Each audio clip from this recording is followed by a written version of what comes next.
Good afternoon and welcome to our fireside chat, Preventing the Next Breach, Key Takeaways from the Healthcare Cyber Attack.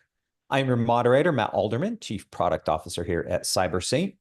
Joining me for this fireside chat is Jonathan Chan. He's the Chief Information Security Officer at a leading healthcare technology company. Welcome, Jonathan. Hey, thanks for everyone. Thanks for having me on the call. And thanks everyone for taking the time to join the call discussion today. I'll try to keep it as non-technical as possible because we're dealing with it's a general problem in the industry. So, but again, thanks for bringing me in.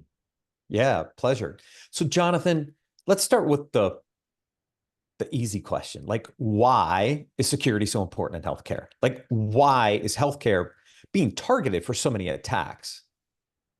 If you look at the healthcare space, we all look at healthcare is the easy target. Why? Because the technology that we have in the space has been always very slow on getting the latest, greatest upgrade. Obviously, a lot of latest legacy technology behind the scene, and even too, the value behind it. We are not talking about a credit card number that you can just go out and buy, another iPad or a device at Best Buy or anything like that. There's an intrinsic value behind the scene of a health record, PHI, PII data. So a lot of value behind because it's a record that you would never be able to remove, the record you never be able to change because it's part of his identity. So I think that prompts a lot of questions about why we're being attacked. Again, it's just some of the technology and even processes and even the way how we look at the industry. Yeah, now we tried to address some of these concerns around private health information as part of HIPAA, right? Back in the day. Yep. Why haven't we made more progress in healthcare, knowing that a regulation like HIPAA is out there, but yet we still see a lot of attacks, especially ransomware attacks, Sure. targeting these places? Why are they so susceptible? Shouldn't we be in a better position by now? Yes, you would think so, and I would think so. My job would be so easy. I just have to go through my check boxes. Hey, do I have MFA? Do I have patch management? Do you have access control? Do I follow NIST framework? And my job is so easy. But the problem of that is healthcare industry, we have a guideline about HIPAA security rule, privacy rule, and a couple of the rules in their requirement. But they don't spell out a specific technology that you have to deploy. They only spell like general concepts. This is what you have to do as a practice. Do you have a review? And a lot of healthcare providers, even not only as a provider, payer, and even the ecosystem itself, believe HIPAA is the way to, if you pass it, then you're secure. Not really. There's a lot more in industry that we have to look at too. Some of the standard that my team is going through day in, day out. High trust is a good standard to have. ISO, great. Love to have them because we are doing some international work. And SOC 2, SOC 3. And on top of that too, there's a lot of supply compliance framework that we think that we should have to do. But again, why is it so slow? Why is it not the HIPAA can do the work? It's because the law has been written for so long. And I think the law is, again, it's a government. So as you all know, it takes a long time for a government to make something to happen. So there's a lot of great idea, a lot of advocates in the government space, in the White House, and even in the Congress. But how fast can we go? There's going to be always a big question is, what is the standard that we should all believe in? I think that's probably the way I look at, even you have high trust, HIPAA, but you get breached. But hey, there's a lot better you can do. Yeah, I mean, right around that time frame of HIPAA legislation, we saw Gramm-Leach-Bliley Act come out on the financial side, right? Uh-huh. And I think the difference, and I love your take on this, I think the difference between the enforcement of Gramm-Leach-Bliley and HIPAA was the agencies in the financial space went after the banks pretty quickly from an enforcement fine, et cetera. Where in the healthcare side, we didn't really see that same kind of enforcement in the early days. And so we didn't see HHS or other government entities coming in to really enforce HIPAA. Is that part of why there wasn't a big adoption in securing the healthcare environment in a better way? There's the financial penalty around that, but the financial penalty is not coming from HHS. It's not coming from um, a other regulatory agency besides, the Attorney General, the AG will say, hey, by the way, going to give you a fine because there's enough people to talk about your data breach, class action lawsuits, then there's a huge fine around that. And if you're a publicly traded company, you may come back, FTC may come back and say, hey, by the way, hey, this is data damage. The damage made that to investors and everything. So we're going to put a fine on that. But there's no direct equation of how this is. However, what we see in this space nowadays is we are a healthcare tech company. We provide the medical coding and retrieval service for the industry. And a lot of my clients ask me, hey, do I have a data breach? And if I have a data breach, then they will look at my organization. Well, okay, I'm not going to honor you a contract because that you have experienced data breach. I think there's a revenue side of the house that I have to explain to my leaders. Hey, by the way, we didn't win this contract because of this. If I win this because of that too. So how can I bring it to be more of a revenue generating factor versus then a penalty? I think the penalty is all coming from the industry, coming from the AG, FTC, and even the state government. They may impose certain fines around your business license or something like that. So I think that's a value that you got to look at both sides to determine how bad it is to impact to your organization on the revenue. Yeah. Yeah. And for the hospitals, it is such a tight margin business. It has to be somewhat revenue driven, right? I mean, they otherwise they're not going to turn a profit. And even some of the hospitals that are out there, struggle on the profitability side.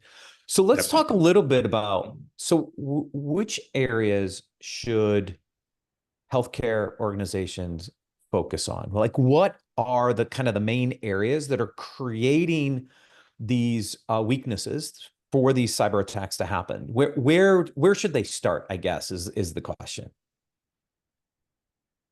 I think we all agree that human firewall is the weakest in all across. Okay, human, we are the one creating the problems. Yes, I said it right. Yep, I am the one creating the problem too. Yep. Human errors. Yes. We love to click the link, Jonathan. We love to click the link. I click a couple links and my compliance team come back and say, by the way, thank you. You have been honored to be the Fisher Tech of the Day. So I got to go through training. Okay, great. But again, they kind of cheated the whole system. They don't give me any hint. So I got to be the first taste of that. But however, generally, people love to click the links. And generally too, in the healthcare industry, the folks working on the technology system, they are not tech savvy. You gotta believe in that. You may have a different age group of folks working in front of a computer, or they are data entry, medical record entry, or all day long they just reply to email because the doctor decided to do e-prescription or anything like that. But for some of the doctors, they're still using the good old days of a piece of paper, writing the medical code, or maybe even a diagnosis into a piece of paper and let somebody else to do a translation onto electronics. So that is a huge, even worse right now in the healthcare industry because of the fact that folks are not well trained to use the technology yet. You're flowing technology to some people, they will just keep trying, keep clicking. And even too, if you think about password policy, we all know, hey, 16-character password is safe and great, but people repeating passwords. I do that sometimes too, but again, I'm the biggest offender. So I think about what else can I do? I do MFA. Great, MFA is good, but you got to teach people how to use MFA. In a clinic, in the hospital system, you may not be able to bring your cell phone with you, but what would be your MFA?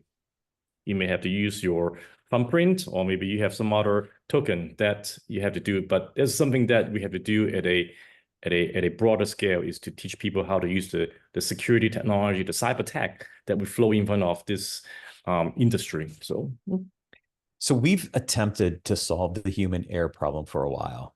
Mm. And every year, the Verizon data breach report says humans are still the biggest weakness, yet security awareness and training, phishing simulations, they really haven't moved the needle that much. And I'm wondering if we're going about this the wrong way, in that maybe there isn't much we can do with phishing simulation or security awareness training to move the needle. And so I'm just curious on your thoughts there, Jonathan, and Mhm. whether there's something else we should focus on. MFA is a route around this, but if it creates too much friction, especially in a hospital environment, Mhm. I think that's where we could run into some challenges. But we're not seeing traditional security awareness training and phishing simulation moving the human air needle that much. Exactly. It's the industry problem about secure awareness training in a broader perspective. You're not teaching people to look at the email closely and determine whether you want to click a link. You want to build common sense. I think a lot of time where the common sense is missing in the case that you can social engineer, but if it doesn't make sense, then don't do that. And there's always a guiding principle of for cybersecurity folks. We believe in security and defense. You use security also a lot of times is to looking at uh, not only defense in layers, but also looking at what other things that we can do is to protect even for ourselves. A lot of the time that security awareness program is broken in the part that it's too complicated, too cumbersome. You learn one thing and next year you learn another thing, but the knowledge doesn't maintain. So what we find ourselves in the industry, in the healthcare, is how can you bring enough awareness? Because at the end of the day, it will impact you as a worker in this industry to perform the service that you want to do. You're a hospital, you're a caretaker. If the system is down, you cannot take care of the people. Just be more careful, be more cautious. Again, a lot of times it's all common sense. The bad guys try to cheat, but hey, it's always you can find some traits of things that you find, hey, it's fishy. Yeah, I'm not gonna do it. I'm not signing on that. Yeah, I think it's the recall of why I shouldn't click on that link or why I should inspect an email, and without the stickiness, like Mhm. we're just going to continue to do the same old things with the same results, which is we're not moving the needle. All right, Absolutely. so human error, obviously a big one. We know that. I mean, we see it every year, like I said in the Mhm. Verizon data breach report. What other areas do hospitals and healthcare organizations need to look at beyond just the human side of this? Besides the human side of that, program management in particularly, like for example, vulnerability management is one huge thing that I think hospital clinics they will see that they just cannot keep up with all the patching they want to do. Mm.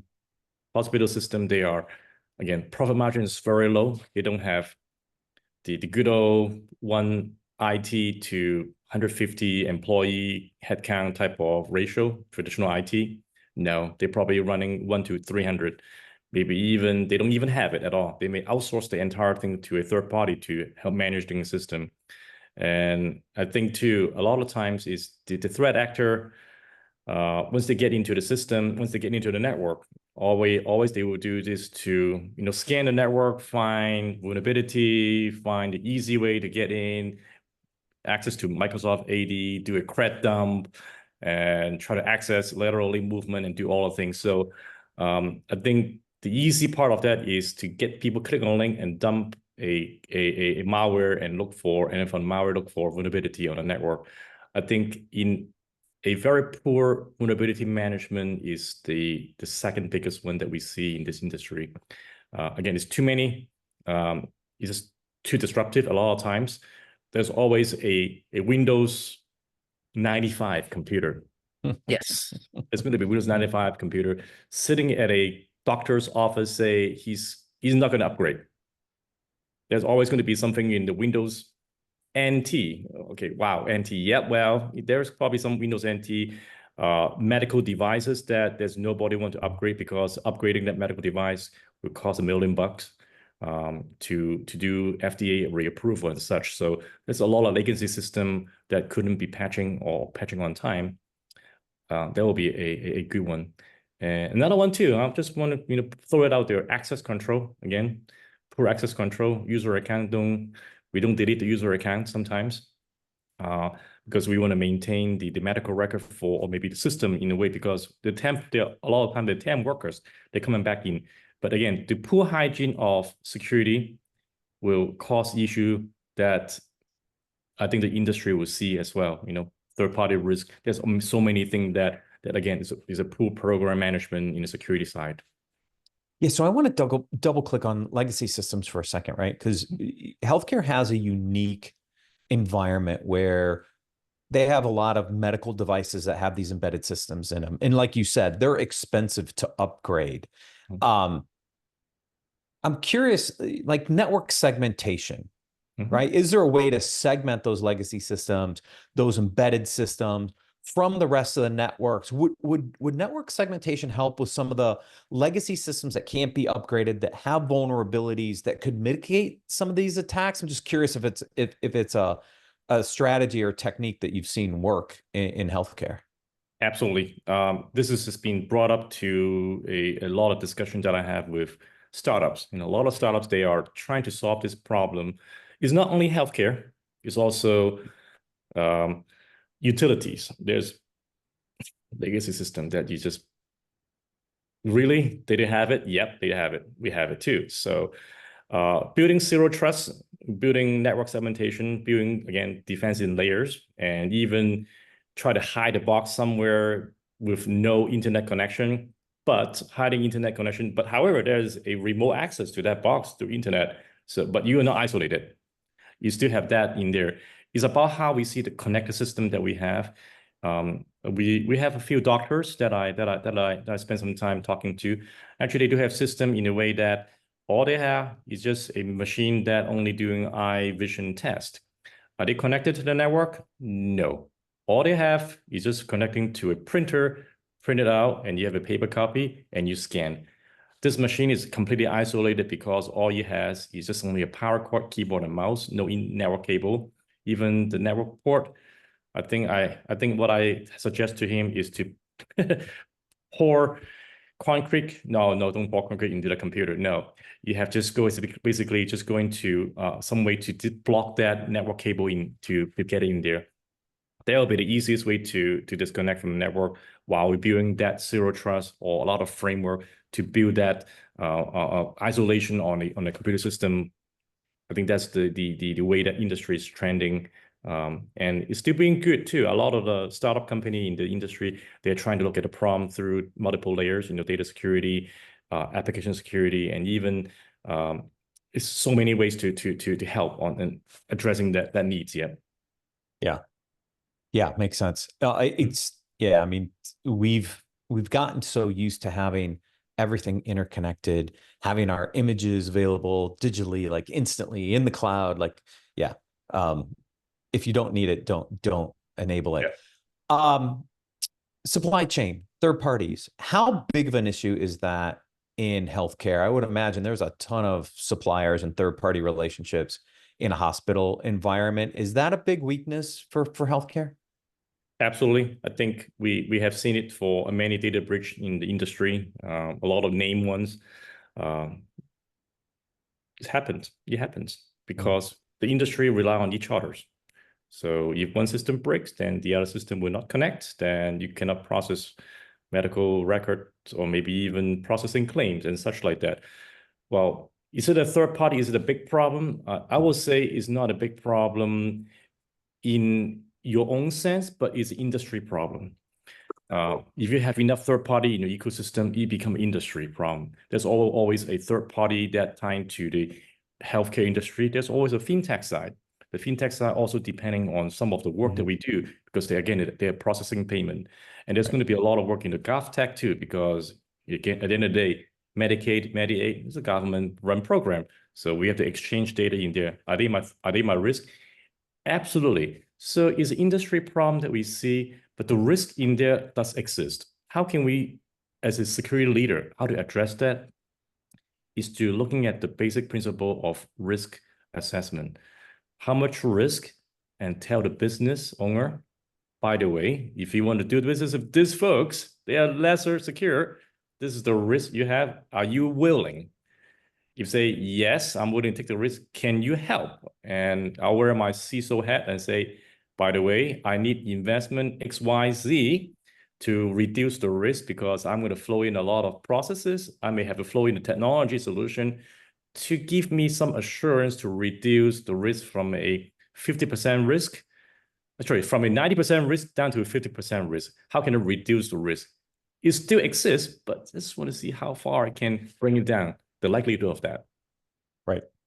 Yeah, that's where we come in a little bit. We kind of quantify that stuff. That's Totally. Yeah, exactly. All right. So let's talk about kind of what's coming, what's on the horizon for healthcare, because I think after some of these large breaches, the susceptibility to ransomware, are we going to see a new are we going to see a new regulation emerge in the healthcare space? Like what's coming? Politicians are talking in a room, small room first, then they go to the big room, and then they go into the Congress. And again, there's going to be Senate, there's going to be the where they decided that let's go and get the cybersecurity experts. Again, CISA is a cybersecurity expert for the White House, for the government. HHS, Human Health Services, is the arm that's supporting this business. They sit into a room, they talk about it, great thing. Talk about it, meaning that they're going to start creating a bipartisan act. It's a Senate bill. It's called Healthcare Cybersecurity Act. It's coming up very, very soon. There's going to be a lot of measures around that, how to protect the business, healthcare business from payer, provider, and even all the way for any third-party service associated to that. There's a bill coming up very, very soon. But it's still, again, it's still early stage because so many things that we think we want to do. Many years ago, you probably remember PCI DSS, the first generation. Rough, very rough. Help me define PCI DSS. A lot of the assessor is going to come back and say, I don't know how to assess the network. Let me go and define your network first, segmentation, all the stuff. But healthcare, how can we create a boundary? Are we validating assessing your ecosystem, or assessing third party because of the fact that, so there's going to be a lot of generations of cybersecurity, particularly for healthcare. And even too, I think what we find in there is there's a suggested CPGS, is a American Health Hospitals Association. They start creating some of the guidelines. What are the best practices? I think we, as an organization, I'm trying to follow as close as I can. But I think I get pretty close. You know, they talk about a standard of vulnerability management. Great, I can do that. Multi-factor, yep, I can do that. Incident planning, yep, I can do that. Vendor management, I can do that, yep. And they talk about enhancing it too. Like, for example, cybersecurity testing, the pen testing, yep, I can do that. I can do configuration management. It's again a program management. Yep, I can do centralized log management through a third-party SIEM. I think a lot of the time we have this system already in place, but how can we piece together to be a more functional assessment, particularly for healthcare? It'll be a question that we want to ask. Yeah, and you mentioned earlier about kind of the resource ratios, right? IT ratios, if they even have an IT department. I assume the same exists for security professionals in the healthcare space, because look, to piece all these together takes bodies, right? Like all these systems have to talk to each other and send all their data into a SIM or a log or a system or whatever they're going to do, right? So great goals and requirements, but if they don't have the resources to do it, do we still have this big gap that we can't close? Absolutely. It's very true in the industry. And as I talked to, when I first joined the org, my org is only have one leader security and one leader / contributor to IC for security to support a 10,000 person org. Not going to fly. What I have done is that I've rebuilt a program from scratch. Let's rethink about the strategy. The strategy is not hiring more people, only hiring people? No, it's to bring that security concept all the way back to individual business units. Training developer how to do that instead of a software developer, give them security training, build that security awareness from ground up, from the people that actually working on the data. IT folks, help desk. I don't need a security engineer to work with them. No, they can just be, let's go through security training, go to Udemy. There's a lot of great classes in there, all other training resources. They can just be a better person on handling cybersecurity.